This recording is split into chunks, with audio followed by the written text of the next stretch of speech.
everyone, welcome back to 8-Bit Creature Feature, and on today's episode we are going to be deviating from our usual format. For this video I will be doing a Black Friday game haul. Black Friday, of course, is a major shopping weekend in the United States the day after the Thanksgiving holiday. This is the weekend where moms would throw punches at the checkout counters over the last Tickle Me Elmo doll. Now in my area I have a chain of video game stores called J2 Games.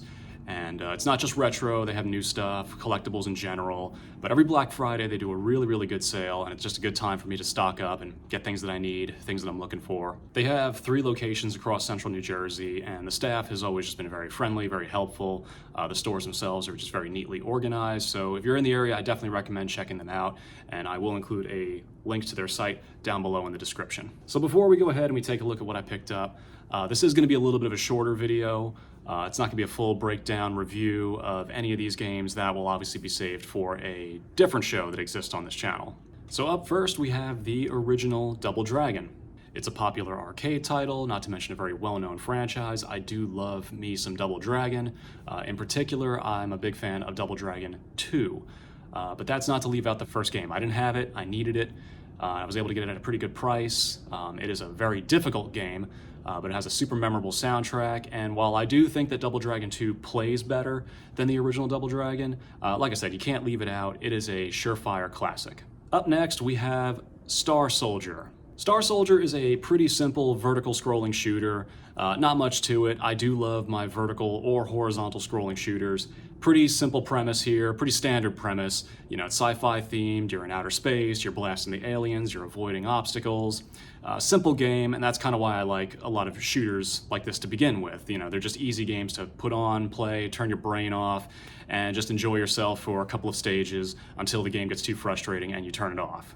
Then we have Tiny Toon Adventures. This game was developed by Konami, and actually Konami developed a lot of the Tiny Toon titles during this time. That being said, Tiny Toon Adventures is a great platforming game. It came out in 1991, so a little late in the NES life cycle. You know, the Super Nintendo was already out, Sega Genesis was already out, 16-bit wars were underway. And it shows because this game graphically looks very good. There's a lot of animation in the backgrounds. The controls are super tight. Overall, again, this is just a very good platforming game. Something also happened to me while I was playing this one. I'm pretty sure, because unfortunately I don't have any of my original NES stuff from my childhood, but I'm pretty sure my family, we might have actually had this game, or at least rented it, because as I was playing this over the weekend, there were certain visual and audio cues that were just triggering memories like crazy for me.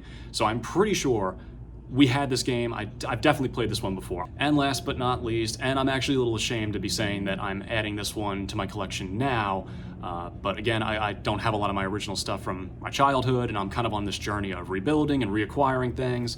But yeah, with all that being said, last but not least, Super Mario Bros. 3. I mean, what can be said about Super Mario Bros. 3 that really hasn't already been said? This is one of the greatest games of all time. Definitely on the NES, but yeah, I would easily say of all time. This game is amazing. I mean, it didn't write the rules on 2D platforming, but it definitely reshaped and reinvented them with the introduction of the overworld map, and there's just a lot of features that you would see other games picking up later on down the line. Again, this is another one that I had as a kid, and when I put it on this weekend and that title screen popped up, the memories just came back and hit me in the face like a ton of bricks.